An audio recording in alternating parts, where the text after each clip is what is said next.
आमच्या घरी आल्यानंतर तुम्ही आमच्या पत्नीला डायरेक्ट धमकी दिली की तुम्ही बार बार कवर निवडणुका लढता, कवर उभा राहता, आता तुम्हाला बघावं लागेल, अशी भाजपच्या महिला उमेदवारांनी आमच्या घरी येऊन धमकी दिली. संजीवनी चाळक म्हणून काँग्रेसच्या गेवराई नगराध्यक्ष पदाच्या उमेदवार आहेत, त्यांना थेट धमकी दिली की किती वेळेस निवडणुकीला उभा राहता जरा माघार घ्या, अशी धमकी गीता पवार यांनी दिल्याची तक्रार संबंधित संजीवनी चाळक यांनी गेवराई पोलिसांकडे गेल्या होत्या. मागील 30-40 वर्षापासून यांच्या कुटुंबात नगर परिषदची सत्ता, आमदारकीची सत्ता सर्व काही असतानाही या भाजपाच्या उमेदवाराचे किंवा त्याच्या कुटुंबाचे पोट भरले नाहीत. मला नवीन मुद्दा असा विचारायचा साहेब, तुम्हाला धमकी दिली, मतदाराला देखील धमकी देतात, नवीन व्हिडिओ व्हायरल होता, आज एक व्हिडिओ थेट मतदारांना धमकी दिल्या जातात, कसं बघता त्याच्याकडे?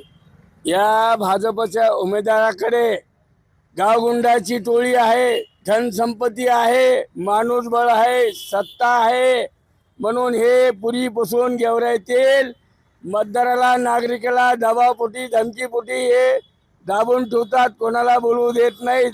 ही घराणेशाही, लोकशाहीला कालिंबा असणारी पवारांची घराणेशाही आहे.